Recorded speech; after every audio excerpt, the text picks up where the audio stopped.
You said it is necessary to have no opinions. You see, again, you are referring to me. You say, right? Why haven't you found out for you? I'll read the question, I'll ask you afterwards. You said it is necessary to have no opinions about anything. I feel it is necessary to have opinions about such serious things as Nazism, communism, the spread of armaments, the use of torture by governments. One can't just sit and observe these things taking place. Mustn't one say something or perhaps do something? You understand this? I'll read it again. You said it is necessary to have no opinions about anything. I feel it is necessary to have opinions about such serious things as Nazism, the spread of armaments, the use of torture by governments. One can't just sit aside and observe these things taking place. Mustn't one say something and perhaps do something?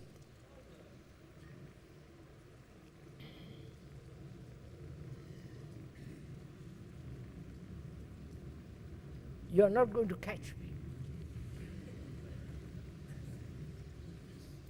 I'm not going to catch you either. This is not a game we are playing.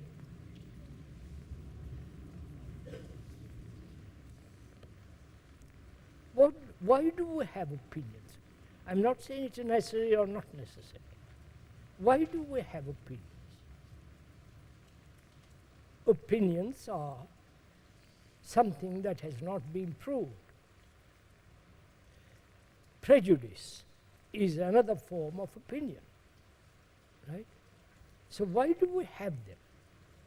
Not that they are not the spreading of Nazism,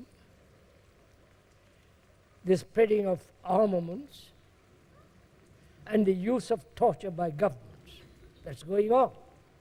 Every government is indulging in all this, in the name of peace, in the name of law, in the name of patriotism, in the name of God, right? Every religion has tortured people, except Buddhism and Hinduism.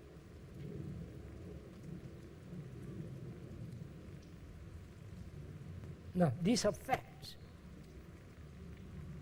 Britain is selling armaments to Argentina. See the ridiculousness of it. It's a fact. France and other countries.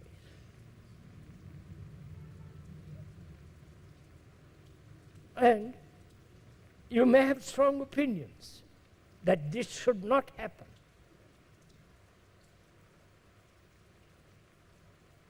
And what are you going to do?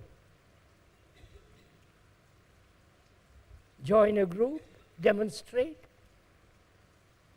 shout, be beaten up by the police, tear gas? You've seen all that happening on the television, or if you're part of the circus, part of the show. Now, what has your opinion changed, brought about a change? The armaments sales has been going on for centuries, right? They all say we must not, and yet big business, great industry says we can't exist if we don't sell armaments. So, will you stop paying taxes? If you do, you're sent to the prison, right? See, first of all, see the logic of all this.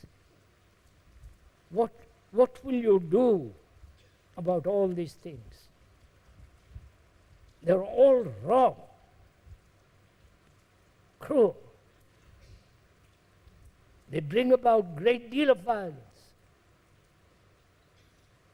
Right? That's a fact. Chile is now torturing people. In Belfast, and so on, so on, so on. No government is free of it. They do it more subtly, more obviously, but it's going on. Now what is one to do? You may be strongly opposed to Nazism. They have done terrible things in the world. Hitler and company. Now watch it all, sir. Germany was a most civilized country, was in Europe. Studied philosophy, inventions, they were great at one time. Those very great cultured people were taken over by a lunatic. You all know all this.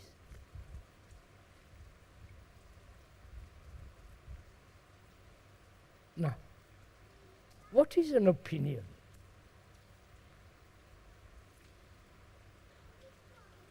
An opinion that I am against all this. And what value has that opinion? What can I do with my opinion? Will it affect stop selling of armaments? Will it prevent Nazism? Will it prevent torture? Or the whole thing is much more deep than mere having opinions? Is that the call? Are we meeting each other? I am not laying down a law, or I'm not offering any opinions about this. But the problem is much deeper than opinions. Why does the more serious, deeper question, why is man against another man?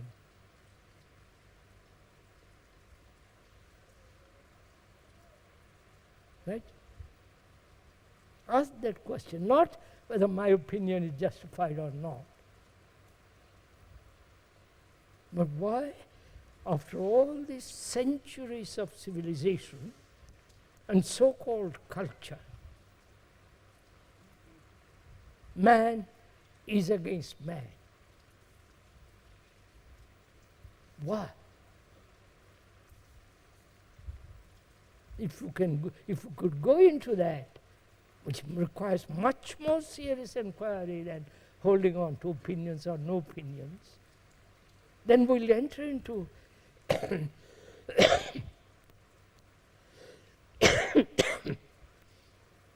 into an area where we might do something. Is that it?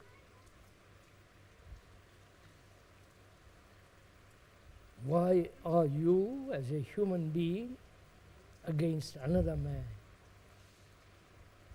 Against another ideology? You have your own ideology, but you are against another ideology. Democratic ideology and the totalitarian ideology. They are at war. Why do men live by ideologies?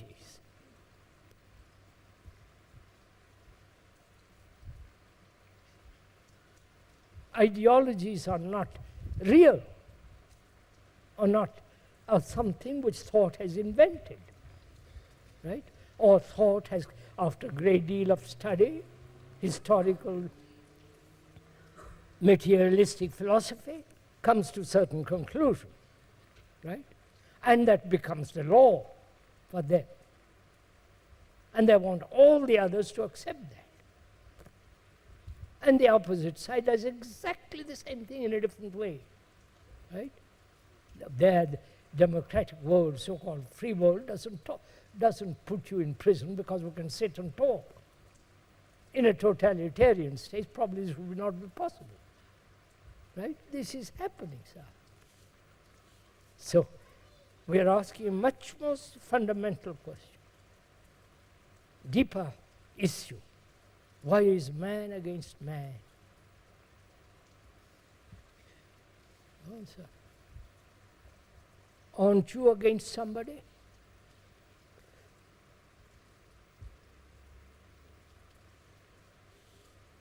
Aren't you violent? And you are the whole of humanity. I know we like to think we are separate individuals, separate private souls, which we've gone into previously. I won't go into all that, because you are not.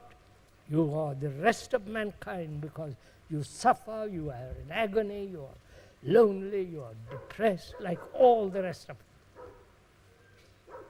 So you are basically, fundamentally, the rest of mankind. You are humanity, right? And if you are humanity, and you are, whether you like it or not, when the dog goes forth. And if you are antagonistic, violent, aggressive, patriotic, my country is better than your country, my culture is the highest culture, and all that nonsense, then you are selling armaments.